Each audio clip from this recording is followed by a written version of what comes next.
Hey everyone, how's everyone doing? So, currently in Israel, been an interesting week.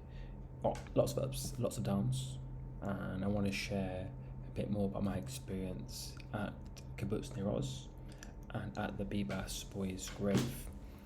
I went over a week ago, but afterwards I didn't feel it was appropriate to do a video. I wanted just to let it digest and just let it sink in. Something about content that I need to get better at is kind of like documenting slash recording after I do something, but I just didn't feel like I wanted to do a long form video talking about my experience because I just wanted to kind of like embrace it. And I think that's what over time I can get better at, because it's not just my experience, it's your experience as well, because I know a lot of people enjoy these videos and hopefully do more vlog stuff. So I first went to the kibbutz. Now, before I did anything, I wanted to ask permission from the family, and they said that's fine, but it should be respectful, which of course I will always be respectful. And I confirmed a few people to help me get there and back, and we had to, luckily, a few days before, someone from the kibbutz reached out and just said, hey, I'm from the kibbutz, love what you do. And I was like, hey, I'm in Israel, can I come visit? And she said yes. She did some arrangements, and someone else, not her, showed us around. So I went there just to drive as well. Like, you driving to the south, you see all the signs, all the posters, all the memorable stuff. You drove past Nova. You really feel the sense of October 7th that day, even before you go to the kibbutz. Went to the kibbutz as security.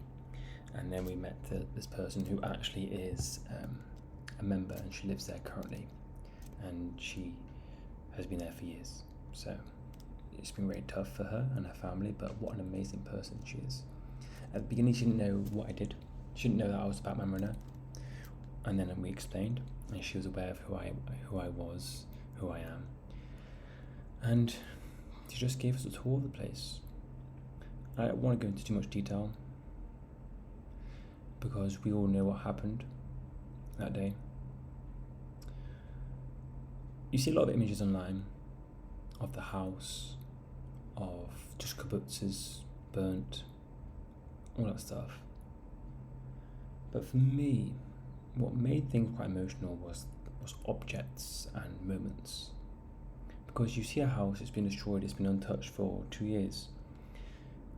And yes, there's a lot of life in that house still, and there'll always be life in that house. But you see so many of these houses, it's like, it's just numbers, like, well, this house, this house, this house, this house, it's so sad.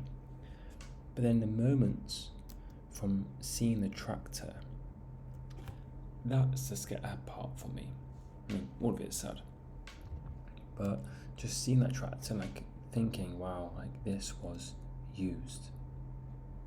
I remember going in June, back in June 2025, just before the Iran war. I went to another kibbutz, and it really stuck with me, like, what's been left.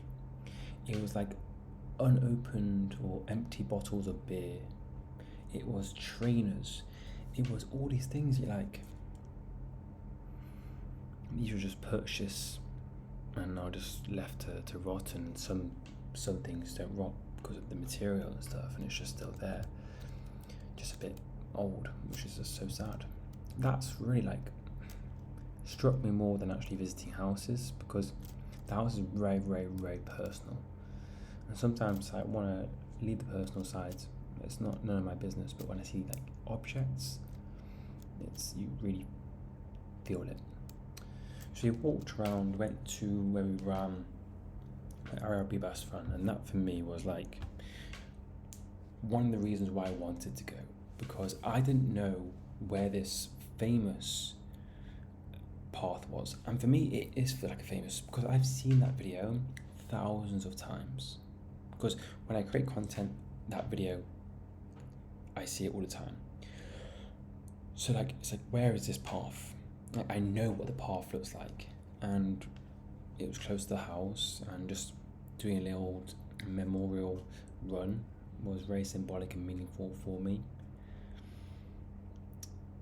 it was a tough moment, but it was definitely a moment for me. Then after the walk, we went to the kindergarten again, properly burnt. This is where everyone played as a kid. It's very sad. And there's, what's quite interesting is they've rebuilt some aspects, and it's really beautiful. The greenery is actually beautiful, and it made me think how beautiful this place was, how lively this kibbutz was pre-October 7th. And that's, again, really sad, because I'm sure it was a beautiful place with lots of joy, spirits, happiness, and seeing the kindergarten, the playground. Then we went to the dining room as well. Again, just seeing like a really nice dining room.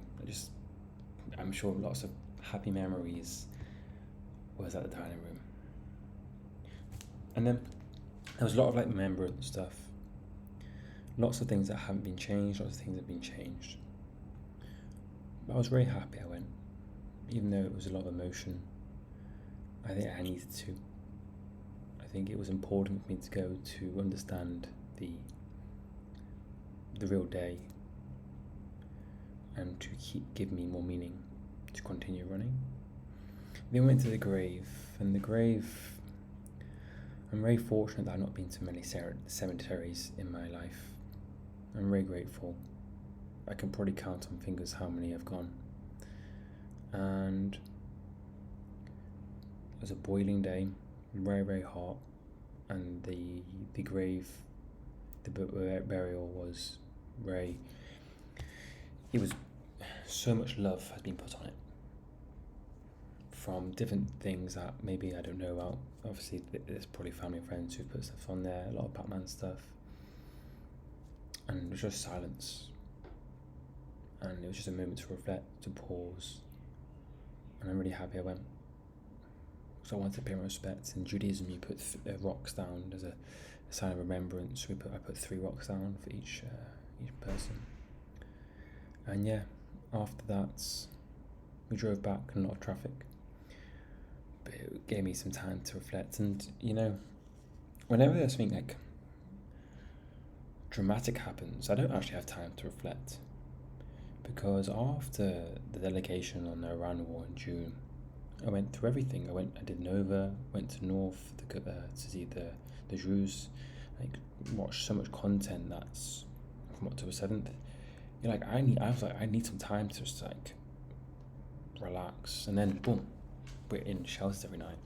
With here, this is my responsibility, but it was obviously October 7th, and this mixed week of emotion week. I've not really had time to relax, and I think I'm gonna be reflecting when I do my Toronto New York Marathon. I think that's when I have time to think about what I experienced at Kibbutz Nir Oz and the grave. Because so much time right now in my life, there's a lot of work, content, X, Y, and Z, other things. When I run, nothing else I'm thinking about. It's my why, and it's why I run forward. And I do believe those 2 runs are going to be the runs that allow me to kind of reflect on what I saw that day, because I haven't been able to reflect. I haven't had time just to just think about what I saw. Yes, I'm creating content, yes, I'm editing the content, but just to be a human, not as someone who's creating content. So I think these next 2 runs are going to be, every run's be meaningful, every run has their own purpose and stuff, but for each run, I think that's what makes it very special. So thank you for listening. Hopefully there's going to be many more positive vlogs in the future. I'm really wanting to do a lot more stuff, but I think what I have conversations with all the time is being a Jewish content creator is basically what it's reflecting the Jewish history. One day we have amazing positive news, the next day we have very sad news. So one day you're going to be laughing, joking, smiling, the next day you're going to be inspired, the next day you're going to be crying, and rinse repeat, baby. But each time there's a sad day, we get stronger. So hopefully many more positive days, but unfortunately we can't control everything. So yeah, thank you for listening. See you soon.